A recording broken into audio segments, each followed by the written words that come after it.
Non, j'ai signé au Servette FC tout simplement pour le projet sportif surtout. Après, il est vrai que il y a eu des choses qui sont passées dans ma vie, on va dire, privée, qui ont fait que ça a pris une part importante dans ma vie.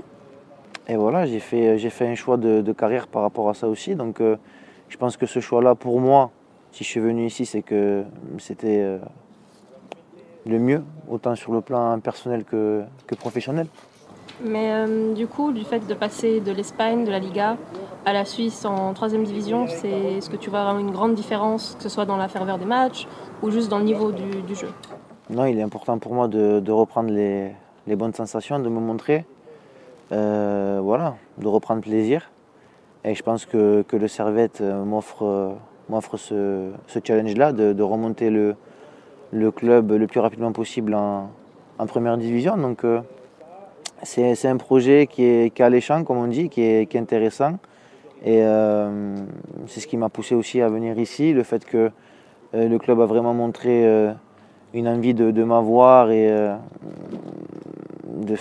voilà, de faire partie de ce projet-là. Donc voilà, j'ai pas trop, on va dire, c'était assez clair à un moment donné dans ma tête. Donc c'est pour ça que j'ai pris, j'ai pris cette décision-là.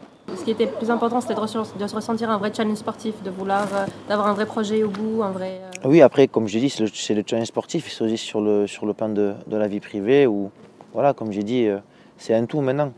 Donc il y a certaines choses qui me sont arrivées, et en positif évidemment.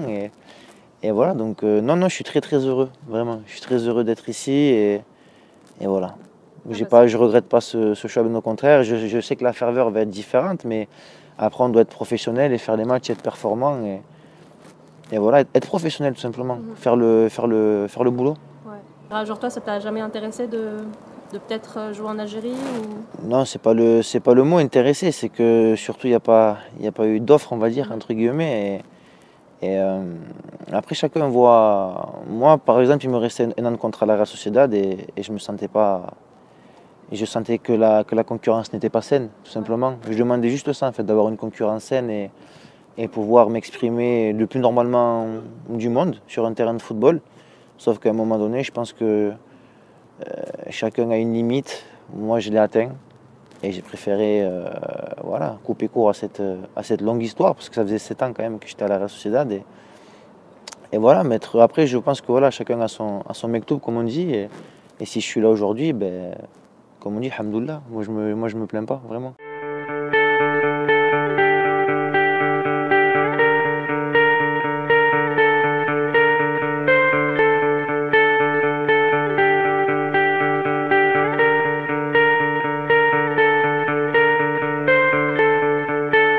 Une petite anecdote avant de commencer contre le Barça.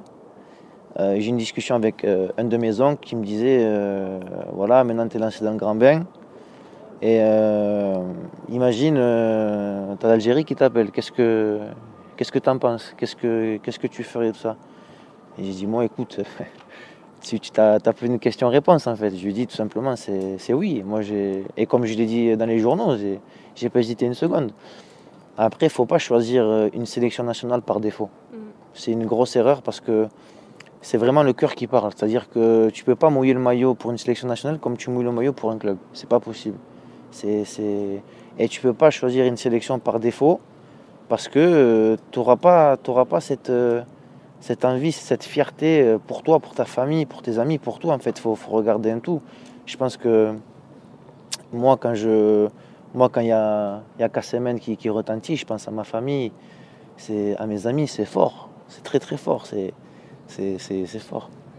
Bah justement, tu permets de rebondir. Qu'est-ce que tu penses de la polémique en ce moment sur les Benzia, les Ounas qui hésitent? Bon, maintenant Benzia il a accepté, mais pendant longtemps il hésitait. Ou même sur le Café Kir qui dit oui, puis en fait il dit non, etc.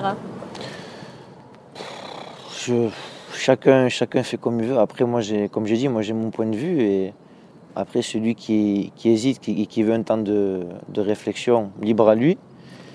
Mais je pense que si c'est clair et net dès le début, dès le début en fait, s'il n'y a pas d'attente particulière pour une autre sélection ou quoi que ce soit, je pense qu'il n'y aurait pas de doute ou de choix à faire. Le choix, il est clair.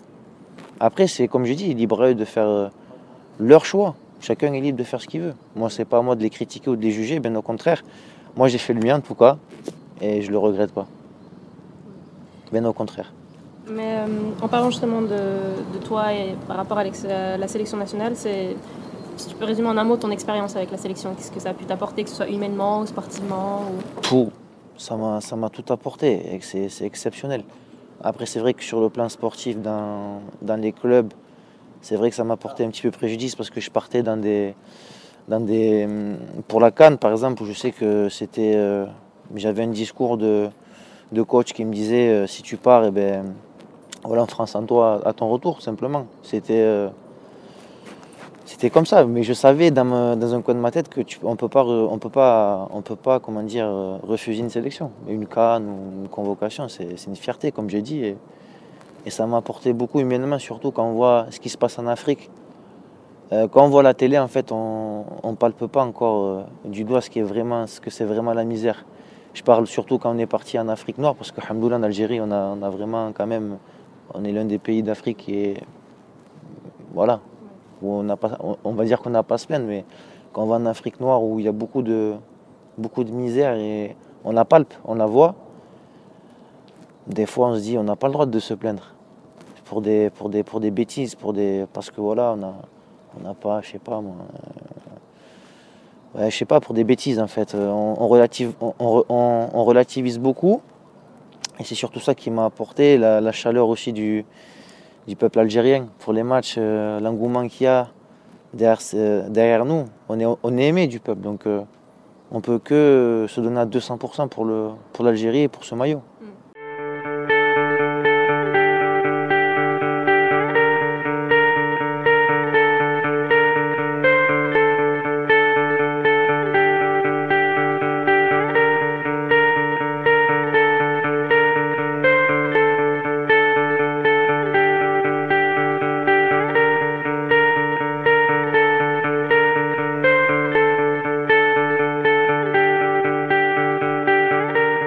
C'est ce qui fait la beauté de notre peuple, du peuple algérien. C'est ça, c'est l'engouement qu'il y a, c'est cette ferveur-là qu'il y a pas ailleurs. C'est-à-dire qu'il n'y a pas en Europe, il n'y a pas, je sais pas, moi quand je parle avec d'autres joueurs, par exemple quand j'étais à la Real ou si peut-être au Chili avec Claudio Bravo, il me disait qu'il y avait vraiment une grosse ferveur aussi. Mais voilà, l'Algérie, ça restera unique, tout simplement. Tu as participé au Mondial 2014, mais tu n'as joué aucun match. Pourtant, tu as quand même pris un carton jaune. Ouais. Qui... Ouais, que je reprendrai volontiers, il n'y a pas de problème. Comme je l'ai dit, il y en a, ils ont dit oui, c'est une honte, il y en a, ils ont dit bravo. Moi, je dis bravo. Moi, je me dis bravo à moi-même parce que tout simplement, on arrivait je me souviens très très bien, la Russie, ils arrivaient un petit peu trop devant nos cages et c'était dangereux et c'était la 89e, je crois, un truc comme ça. Et le destin a voulu que je me lève, que le ballon rebondisse et que je mette une grosse chandelle pour gagner du temps. Et ouais, je suis fier. Non, je suis content, vraiment. Mais s'il faut le refaire, je le referai, tout simplement, pour gagner des minutes précieuses. Et je me souviens, j'étais à côté de Majid et quand l'arbitre est venu me voir, il m'a demandé mon numéro, il dit le 2, alors que c'est le 17. Donc il est parti. Il est revenu encore, donc on a regagné du temps. Bon, Majid, il m'a passé un petit soufflon parce que je dis son numéro, mais après, je lui ai expliqué le pourquoi du comment. Et on a rigolé, après l'arbitre a sifflé, on était heureux. Mais c'est quelque chose qu'on peut pas... On était à 1 minute de rentrer dans l'histoire du pays. Si le joueur de la Russie fait la touche, il y a une action et il marque, je m'en serais voulu. En fait, je pense que j'ai apporté inconsciemment. Je voulais aider l'équipe pour qu'on rentre définitivement dans l'histoire du pays, tout simplement.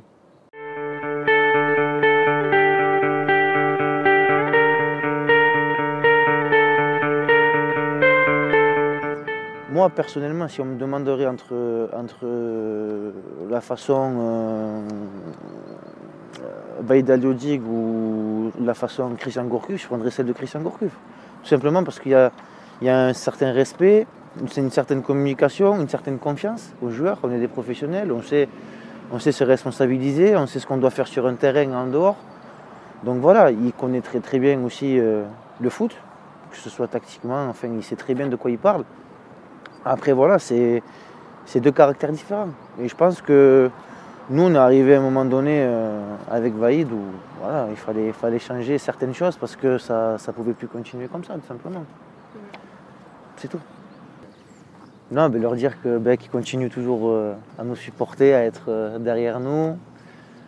On a fait un bon bout de chemin ensemble, que ce soit pour les Coupes d'Afrique, la Coupe du Monde, et je pense qu'il est important que cela continue pour qu'on ait une osmose et une ferveur entre nous qu'il n'y ait rien qui se mette entre nous, entre les supporters et nous. Simplement qu'on garde cette chaleur entre nous et qui nous porte parce que c'est aussi grâce à eux qu'on fait de bons résultats. Je te remercie beaucoup de nous avoir accueillis ici. Merci à vous d'être venus. Merci d'être venus vraiment. Et bonne continuation pour la suite. Merci beaucoup.